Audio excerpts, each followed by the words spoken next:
ఎక్కడ చూసినా రైతులు మర్చిపోతలేరు.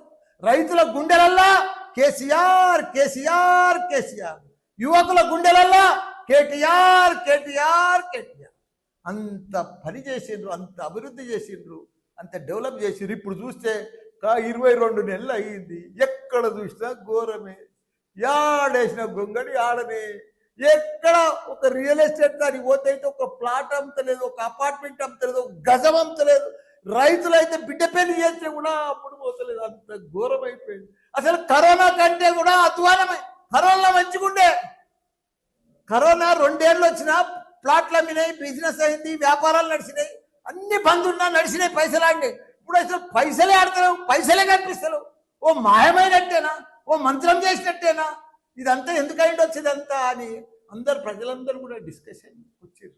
అంత పెద్ద అన్నపూర్ణ రాష్ట్రం, అంత పెద్ద పంట పండింది, అంత అభివృద్ధి, వ్యాపారాలు, real estate, India level builder అంతా వచ్చి హైదరాబాద్కి వచ్చినాయి. ఎత్తైన 58 అంతరాల బిల్డింగ్లు కట్టింది.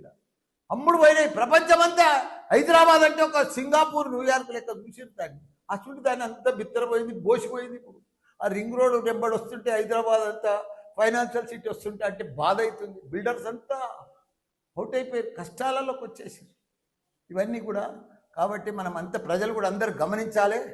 కాంగ్రెస్ ప్రభుత్వం ఇచ్చిన మాటలను వాళ్ళని ఈ ఎలక్షన్లల్లా, రాబోయే ఎలక్షన్లల్లా ఘోరంగా మనమంతా కూడా వాళ్ళకు ఓటు వేయకుండా ఓటుతోటే బుద్ధి చెప్పి మనం మళ్ళా బీఆర్ఎస్ ప్రభుత్వాన్ని గెలిపించుకోవాలి.